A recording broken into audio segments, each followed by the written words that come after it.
ನಮಸ್ಕಾರ ವೀಕ್ಷಕರೇ. ರಾಜ್ಯದಲ್ಲಿ ಇಂದು ಮುಂಜಾನೆ ಹಾಗೂ ತಡರಾತ್ರಿ ಸಂಭವಿಸಿದ 2 ಭೀಕರ ರಸ್ತೆ ಅಪಘಾತಗಳಲ್ಲಿ 3 ವಿದ್ಯಾರ್ಥಿಗಳು ಸೇರಿದಂತೆ 14 ಮಂದಿ ಮೃತಪಟ್ಟಿರುವ ಘಟನೆಗಳು ನಡೆದಿವೆ. ತರಕಾರಿ ಲಾರಿ ಪಲ್ಟಿಯಾಗಿ 10 ಮಂದಿ ಮೃತಪಟ್ಟಿದ್ದು, ಮತ್ತೊಂದು ಘಟನೆಯಲ್ಲಿ ಪ್ರಾರ್ಥನೆ ಸಲ್ಲಿಸಲು ಹಂಪಿಗೆ ತೆರಳುತ್ತಿದ್ದ 3 ವಿದ್ಯಾರ್ಥಿಗಳು ಹಾಗೂ ವಾಹನದ ಚಾಲಕ ಸಾವನ್ನಪ್ಪಿದ್ದಾರೆ. ಉತ್ತರ ಕನ್ನಡ ಜಿಲ್ಲೆಯ ಯಲ್ಲಾಪುರ ತಾಲೂಕಿನ ರಾಷ್ಟ್ರೀಯ ಹೆದ್ದಾರಿ 63ರ ಬಳಿ ತರಕಾರಿ ತುಂಬಿದ್ದ ಲಾರಿ ಪಲ್ಟಿಯಾದ ಪರಿಣಾಮ 10 ಮಂದಿ ಸಾವನ್ನಪ್ಪಿರುವ ದಾರುಣ ಘಟನೆ ಮುಂಜಾನೆ 4:30ರ ಸುಮಾರಿನಲ್ಲಿ ಸಂಭವಿಸಿದೆ.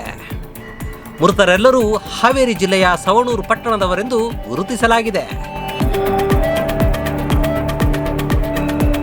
ಈ ಅಪಘಾತದಲ್ಲಿ 15ಕ್ಕೂ ಹೆಚ್ಚು ಮಂದಿ ಗಾಯಗೊಂಡಿದ್ದು, ಹುಬ್ಬಳ್ಳಿಯ ಕಿಮ್ಸ್ ಆಸ್ಪತ್ರೆಯಲ್ಲಿ ಚಿಕಿತ್ಸೆಗೆ ದಾಖಲಿಸಲಾಗಿದೆ. ಮೃತಪಟ್ಟವರನ್ನು ಫಯಾಜ್, ವಸೀಂ, ಎಜಾಜ್, ಸಾದಿಕ್ ಬಾಷಾ, ಗುಲಾಂ ಹುಸೇನ್, ಇಮ್ತಿಯಾಜ್, ಅಲ್ತಾಜ್, ಜಿಲಾನಿ, ಅಸ್ಲಾಂ ಮತ್ತು ಜಲಾಲ್ ಎಂದು ಗುರುತಿಸಲಾಗಿದೆ. ಸವಣೂರಿನಿಂದ ಸುಮಾರು 28 ಮಂದಿ ತರಕಾರಿ ಹಾಗೂ ಹಣ್ಣುಗಳನ್ನು ಲಾರಿಯಲ್ಲಿ ತುಂಬಿಕೊಂಡು ಕುಮಟಾದಲ್ಲಿ ಇಂದು ಸಂತೆ ಇದ್ದ ಕಾರಣ ಹೋಗುತ್ತಿದ್ದರು. ಈ ಲಾರಿ ಉತ್ತರ ಕನ್ನಡ ಜಿಲ್ಲೆಯ ಯಲ್ಲಾಪುರ ತಾಲೂಕಿನ ರಾಷ್ಟ್ರೀಯ ಹೆದ್ದಾರಿ 63ರ ಗುಳ್ಳಾಪುರ ಘಟ್ಟಭಾಗದಲ್ಲಿ ಮುಂಜಾನೆ 4:30ರ ಸುಮಾರಿನಲ್ಲಿ ತೆರಳುತ್ತಿದ್ದಾಗ ಇಳಿಜಾರು ಪ್ರದೇಶವಾದ್ದರಿಂದ ಚಾಲಕನ ಗಮನಕ್ಕೆ ಬಾರದೆ ಎಡಕ್ಕೆ ಹೋಗಿ ಸುಮಾರು 50 ಮೀಟರ್ ಆಳದ ಕಣಿವೆಗೆ ನಿಯಂತ್ರಣ ತಪ್ಪಿ ಉರುಳಿ ಬಿದ್ದಿದೆ. ಪರಿಣಾಮ 8 ಮಂದಿ ಸ್ಥಳದಲ್ಲೇ ಸಾವನ್ನಪ್ಪಿದರೆ, ಗಂಭೀರ ಗಾಯಗೊಂಡಿದ್ದ ಇನ್ನಿಬ್ಬರು ಆಸ್ಪತ್ರೆಯಲ್ಲಿ ಚಿಕಿತ್ಸೆ ಫಲಿಸದೆ ಮೃತಪಟ್ಟಿದ್ದಾರೆ. ಗಾಯಗೊಂಡಿರುವ 15ಕ್ಕೂ ಹೆಚ್ಚು ಮಂದಿಯ ಪೈಕಿ 3ರ ಸ್ಥಿತಿ ಚಿಂತಾಜನಕವಾಗಿದ್ದು, ಸಾವಿನ ಸಂಖ್ಯೆ ಹೆಚ್ಚುವ ಸಾಧ್ಯತೆ ಇದೆ ಎಂದು ಪೊಲೀಸರು ತಿಳಿಸಿದ್ದಾರೆ. ಲಾರಿ ಮಗುಚಿ ಬಿದ್ದ ಪರಿಣಾಮ ಲಾರಿ ಬಾಗಿಲು ತೆಗೆಯಲಾಗದೆ ಮುಂಭಾಗದಲ್ಲಿ ಕುಳಿತಿದ್ದವರು ಉಸಿರುಗಟ್ಟಿ ಸಾವನ್ನಪ್ಪಿದ್ದಾರೆ ಎಂದು ಸ್ಥಳೀಯರು ಹೇಳುತ್ತಿದ್ದಾರೆ. ಸುದ್ದಿ ತಿಳಿಯುತ್ತಿದ್ದಂತೆ ಯಲ್ಲಾಪುರ ಠಾಣೆ ಪೊಲೀಸರು ಸ್ಥಳಕ್ಕೆ ಆಗಮಿಸಿ ಕ್ರೇನ್ ಸಹಾಯದಿಂದ ಲಾರಿಯನ್ನು ಮೇಲಕ್ಕೆತ್ತಿ ಮೃತದೇಹಗಳನ್ನು ಹೊರತೆಗೆದು ಸ್ಥಳೀಯರ ನೆರವಿನೊಂದಿಗೆ ಯಲ್ಲಾಪುರ ಸರ್ಕಾರಿ ಆಸ್ಪತ್ರೆಗೆ ರವಾನಿಸಿದ್ದಾರೆ. ಉತ್ತರ ಕನ್ನಡ ಎಸ್ಪಿ ನಾರಾಯಣ್ ಅವರು ಸ್ಥಳಕ್ಕೆ ಆಗಮಿಸಿ ಪರಿಶೀಲಿಸಿ ಮಾಹಿತಿ ಪಡೆದುಕೊಂಡಿದ್ದಾರೆ.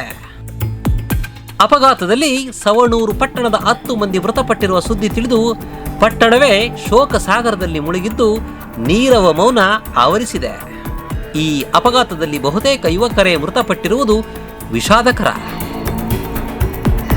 ಅಪಘಾತದಲ್ಲಿ ಮೃತಪಟ್ಟಿರುವ ಅಸ್ಲಾಂ 2 ತಿಂಗಳ ಹಿಂದೆಯಷ್ಟೇ ಮದುವೆಯಾಗಿದ್ದರು.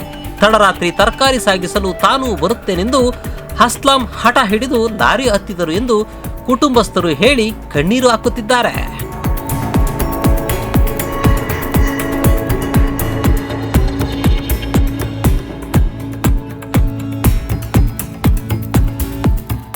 ಇದೇ ರೀತಿ ಮತ್ತೊಂದು ಘಟನೆಯಲ್ಲಿ ಕ್ರೂಸರ್ ವಾಹನ ಪಲ್ಟಿಯಾಗಿ 3 ವಿದ್ಯಾರ್ಥಿಗಳು ಸೇರಿದಂತೆ 4 ಸಾವನ್ನಪ್ಪಿರುವ ಘಟನೆ ತಡರಾತ್ರಿ 11 ಗಂಟೆ ಸುಮಾರಿನಲ್ಲಿ ಸಿಂಧನೂರಿನ ಅರಗಿನಮರ ಬಳಿ ಸಂಭವಿಸಿದೆ. ಮೃತ ವಿದ್ಯಾರ್ಥಿಗಳನ್ನು ಆರ್ಯವರ್ಧನ್, ಸುಚೀಂದ್ರ, ಅಭಿಲಾಷ್ ಎಂದು ಗುರುತಿಸಲಾಗಿದೆ. ಅಪಘಾತದಲ್ಲಿ ಚಾಲಕ ಶಿವ ಕೂಡ ಸಾವನ್ನಪ್ಪಿದ್ದಾರೆ. ಗಾಯಗೊಂಡ 10 ಜನರನ್ನು ಸ್ಥಳೀಯ ಆಸ್ಪತ್ರೆಯಲ್ಲಿ ಚಿಕಿತ್ಸೆಗೆ ದಾಖಲಿಸಲಾಗಿದೆ ಎಂದು ಪೊಲೀಸರು ತಿಳಿಸಿದ್ದಾರೆ. ಮಂತ್ರಾಲಯ ಸಂಸ್ಕೃತ ಪಾಠಶಾಲೆಯ ವಿದ್ಯಾರ್ಥಿಗಳನ್ನು ನರಹರಿ ದೇವಸ್ಥಾನದಲ್ಲಿ ಪ್ರಾರ್ಥನೆ ಸಲ್ಲಿಸಲು ಹಂಪೆಗೆ ಕರೆದೊಯ್ಯಲಾಗುತ್ತಿದ್ದ ಸಂದರ್ಭದಲ್ಲಿ ಸಿಂಧನೂರಿನ ಹರಗಿನಮರ ಶಿಬಿರದ ಬಳಿ ವಾಹನ ಪಲ್ಟಿಯಾಗಿ ಈ ಅಪಘಾತ ಸಂಭವಿಸಿದೆ. ಸುದ್ದಿ ತಿಳಿಯುತ್ತಿದ್ದಂತೆ ಸಿಂಧನೂರು ಠಾಣೆ ಪೊಲೀಸರು ಸ್ಥಳಕ್ಕೆ ಭೇಟಿ ನೀಡಿ ಪರಿಶೀಲಿಸಿ 4 ಮೃತದೇಹಗಳನ್ನು ಆಸ್ಪತ್ರೆಗೆ ರವಾನಿಸಿದ್ದಾರೆ. ದಟ್ಟ ಮಂಜಿನ ನಡುವೆ ವೇಗವಾಗಿ ಚಲಿಸುತ್ತಿದ್ದ ವಾಹನದ ಆಕ್ಸಿಲ್ ಕಟ್ಟಾಗಿ ನಿಯಂತ್ರಣ ತಪ್ಪಿ ಅಪಘಾತ ಸಂಭವಿಸಿದೆ ಎಂದು ಶಂಕಿಸಲಾಗಿದೆ. ಸಿಂಧನೂರು ಸಂಚಾರ ಪೊಲೀಸ್ ಠಾಣೆಯಲ್ಲಿ ಪ್ರಕರಣ ದಾಖಲಿಸಲಾಗಿದ್ದು ತನಿಖೆ ಮುಂದುವರೆದಿದೆ.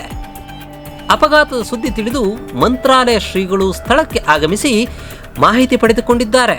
ವಿದ್ಯಾರ್ಥಿಗಳ ಪೋಷಕರಿಗೆ ಅಪಘಾತದ ಸುದ್ದಿ ತಿಳಿಯುತ್ತಿದ್ದಂತೆ ಅವರ ಆಕ್ರಂದನ ಮುಗಿಲು ಮುಟ್ಟಿತ್ತು.